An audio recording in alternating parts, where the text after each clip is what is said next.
এমন রাজ্য কোথাও খুঁজে পাবে না কো তুমি।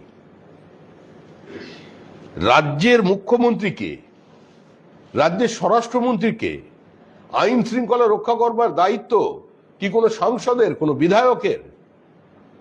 কোন আমলে হয়েছিল সেটা বড় কথা নয়। অর্জুন সিং সেখানে সাংসদ ছিলেন কি অর্জুন সিং সাংসদ ছিলেন না এটা অপ্রাসঙ্গিক। প্রাসঙ্গিক একটাই যে রাজ্যের মুখ্যমন্ত্রী মমতা বন্দ্যোপাধ্যায় 2011 সাল থেকে আজ পর্যন্ত আছেন।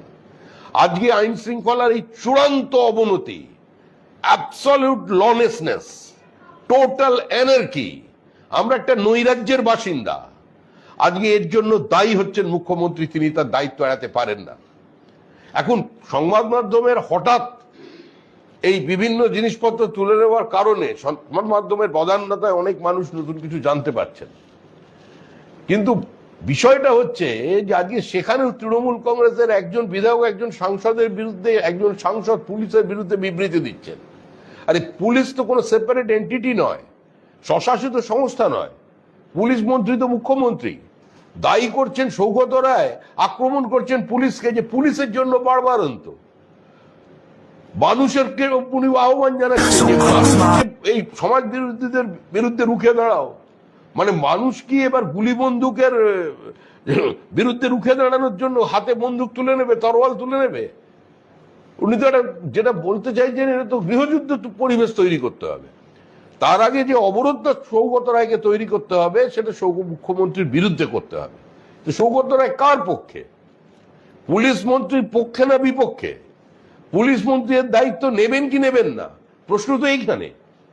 দেখুন, রাজনীতিতে বিরোধী দল বিরোধী দলের দিকে ঘুরিয়ে দেয়, এই প্রবণতা রাজনীতির মধ্যে আছে।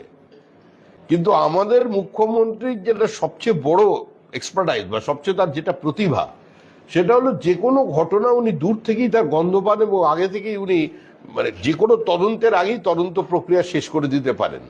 এই মেধা নিয়ে তো আমরা জন্মগ্রহণ করিনি, ফলে আমরা এটা পারছি না।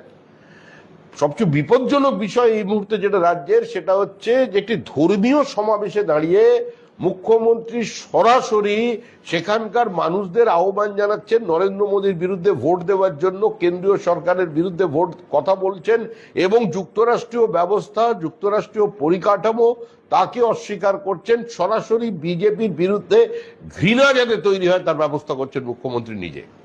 মুখ্যমন্ত্রী বলুন তো, যিনি বললেন মুখ্যমন্ত্রীর এমএলএ যে আমরা এখানে 70% হিন্দু, 30% যেদিন চাইবো কেটে জলে ভাসিয়ে দেব, গ্রেপ্তার করেছেন তাকে, একটা শব্দের বিরুদ্ধে উচ্চারণ করেছেন, ব্যবস্থা নিয়েছেন, তাকে দল থেকে সাসপেন্ড করেছেন।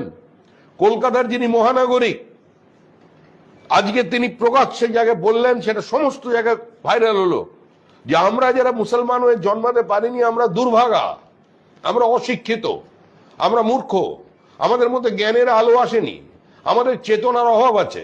তাই আমাদের চেতনার জন্য যদি একজনকেও আপনারা করে যেতে পারেন, চেতনা দিয়ে যেতে পারেন, মানে ধর্মান্তরিত করে যেতে পারেন, তাহলে জান্নাত না, আল্লাহ কি বললেন, তারা তিনি খুশি হবেন। এটা কোনো সভ্য দেশে কোনো এই জিনিস চলে নাকি? এটা তো মধ্যযুগের পুরো ব্যবস্থা চলছে। তার মানে আগামী দিনে পশ্চিমবঙ্গে কি হবে? সে সুরাবর্তী জমানা ফিরে আসবে, জোর করে বলপূর্বক বিয়ে করাবে, ধর্মান্তরিত করানো হবে না? অরঙ্গজেব যেভাবে হাতির পায়ের তলায় মাথা চিপে মেরে দিত, সেই জায়গায় ফিরছে পশ্চিমবঙ্গ। আমরা দলের পক্ষ থেকে বারবার বলছি যে রাজনীতির জায়গায় রাজনীতি থাকবে, রাজনীতিক চাপার উত্তর থাকবেই, একে অন্যের বিরুদ্ধে অভিযোগ করবেই, এটা রাজনীতির ধর্ম। এটা না থাকলে রাজনীতির রংটাই হারিয়ে যাবে। কিন্তু দেশের সার্বিক নিরাপত্তা নিয়ে, আভ্যন্তরীণ নিরাপত্তা নিয়ে এবং পশ্চিমবঙ্গের ভবিষ্যৎ নিয়ে যেভাবে আজকে রাজনীতি চলেছে, এটা দুর্ভাগ্যজনক।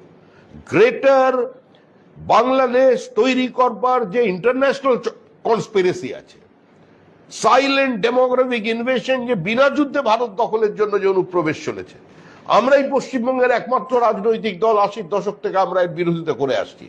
আজকে এই অবস্থা পর্যন্ত কে দায়ী? আজকে এ ধরনের বিবৃতির বিরোধিতা করে মুখ্যমন্ত্রীর কাছে তো আমরা শুধুমাত্র একটা স্টেটমেন্ট আশা করেছিলাম, যে আমার ছোট ভাই ববি একটু ভালোবেসে অত লোকজনের মাথায় টুপি দেখে বলে ফেলেছে, এটার মধ্যে ভুল কিছু নেই। এটাও যদি উনি বলতেন আমি খুশি হতাম। কিন্তু আমরা অন্তত মুখ্যমন্ত্রীর কাছ থেকে, একজন কালী ভক্তের কাছ থেকে, একজন জগন্নাথ দেবের অনুগামীর কাছ থেকে যে আমরা অন্তত এই বিবৃতি থেকে আশা করতে পারি না? এটা কি কোনো পাপ? এটা কি আমাদের অন্যায়? আমরা আজকেও মুখ্যমন্ত্রী বক্তব্য দাবি করছে এই বিষয় নিয়ে। আপনারা কোথা থেকে এ সমস্ত প্রশ্ন পান? কার সঙ্গে কার তুলনা করছেন?